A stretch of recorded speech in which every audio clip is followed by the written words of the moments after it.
Praise the Lord. Hallelujah. പ്രിയ സഹോദരങ്ങളെ, വിശുദ്ധ യാക്കോബ് ശ്ലീഹായുടെ ജൂലൈ മാസം 25-ാം തീയതി യാക്കോബ് ശ്ലീഹായുടെ തിരുനാള്, പ്രത്യേകമായൊരു തിരുനാളിലെ പ്രാർത്ഥനകൾ നേരുകയാണ്. യാക്കോബ് നാമധാരികളായ എല്ലാവർക്കും അവരുടെ നാമഹേതുക തിരുനാളാണ്.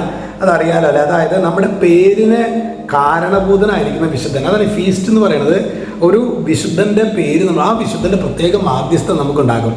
അപ്പോൾ ഇന്ന് അങ്ങനെ മാധ്യസ്ഥതയുള്ള എല്ലാ പിതാക്കന്മാരെയും നമുക്ക് ഓർക്കാം. നമ്മുടെ ജേക്കബ് തുങ്കുടി പിതാവ് യാക്കോബ് ശ്ലീഹയുടെ നാമധാരിയാണ്. അത് പാലക്കാട് രൂപതയുടെ മുൻ അധ്യക്ഷൻ ജേക്കബ് മാനത്തോടത്ത് പിതാവ്, ചിക്കാഗോ രൂപതയുടെ മുൻ അധ്യക്ഷനായ ജേക്കബ് അങ്ങാടിയത്ത് പിതാവ്, പിന്നെ ജേക്കബ് മുരിക്കൻ പിതാവ്, പിന്നെ കുറേ പിതാക്കന്മാരുണ്ട്. പിന്നെ കുറേ വൈദികരൊക്കെ ഉണ്ടാകും. പിന്നെ നമ്മൾ കുറേ പേര് ജേക്കബ്മാരൊക്കെ ഉണ്ടാകും അല്ലേ? ചെറിയ യാക്കോബും വലിയ യാക്കോബൊക്കെ ആയിട്ട് എല്ലാവർക്കും പ്രത്യേകമായിട്ട് ഈ ദിവസത്തിൻ്റെ പ്രാർത്ഥനാ മംഗളങ്ങൾ നേരുകയാണ് ഇന്ന്. അതുകൊണ്ട് തന്നെ നമ്മൾ യാക്കോബ് ശ്ലീഹായുടെ ലേഖനത്തിൽ നിന്നാണ് നമ്മളൊരു ഭാഗം എടുക്കുന്നത്.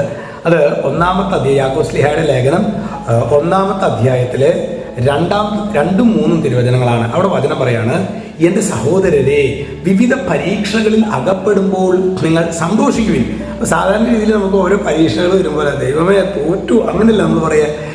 ഇവിടെ വചനം പറയാണ്, ശ്ലീഹ പറയണം, യാക്കോബ് ശ്ലീഹ പറയാണ്, എൻ്റെ സഹോദരരെ, വിവിധ പരീക്ഷകളിൽ നിങ്ങൾ അകപ്പെടുമ്പോൾ നിങ്ങൾ സന്തോഷിക്കുവിൻ. എന്നതിന് കാരണം എന്താ? എന്തെന്നാൽ വിശ്വാസം പരീക്ഷിക്കപ്പെടുമ്പോൾ നിങ്ങൾക്കതിൽ സ്ഥിരത ലഭിക്കുമെന്ന് അറിയാമല്ലോ. ഓരോ പരീക്ഷകൾ വരുമ്പോഴും പ്രിയ സഹോദരങ്ങളെ, തമ്പുരാനോട് ചേർന്ന് നിൽക്കുമ്പോൾ പിന്നെ നമുക്ക് ശരിക്കും ഒരു സ്ഥായി ഭാവം, ഒരു നിലനിൽപ്പ് നമുക്ക് കിട്ടും. അത് ശരിക്കും ഒരു പരീക്ഷ വരുമ്പോഴോ അല്ലെങ്കിൽ പ്രശ്നം വരുമ്പോഴോ ഒന്നും നമ്മളെ ശരിക്കും നമ്മളങ്ങനെ ആടി ഉടയാത്ത വിധത്തിൽ ഒരു അനോയിൻറ്റിങ്, ഒരു ഈ ആഴമായ സമുദ്രത്തിലൊക്കെ തരയില്ല എന്ന് പറയില്ല, അതുപോലെ നമ്മളങ്ങനെ എടുക്കും. ഹല്ലേലൂയ. അപ്പോൾ അതുകൊണ്ട് നമുക്ക് പ്രത്യേകമായിട്ട് പ്രാർത്ഥിക്കാം, ദൈവമേ, വിശ്വാസം പരീക്ഷിക്കപ്പെടുമ്പോൾ നിങ്ങൾക്കതിൽ സ്ഥിരത ലഭിക്കുമെന്ന് അറിയാമല്ലോ കർത്താവെ. ഞങ്ങൾക്ക് അറിയില്ല കർത്താവെ, ആ ഒരു ബോധ്യത്തിലേക്ക് ഞങ്ങളെ വളർത്തണമേ. യാക്കോബ് ശ്ലീഹായുടെ നാമഹേതുക തിരുനാളിൻ്റെ എല്ലാ പ്രാർത്ഥനാ മംഗളങ്ങളും ഞങ്ങൾ ഓരോരുത്തർക്കും നേരുകയാണ്. ഈശോ നമ്മെല്ലാവരെയും സമൃദ്ധമായിട്ട് അനുഗ്രഹിക്കട്ടെ. രക്ഷിതാവായ യേശുക്രിസ്തുവിൻ്റെ നാമത്തിൽ ഇപ്പോഴും എപ്പോഴും എന്നേക്കും ആമേൻ.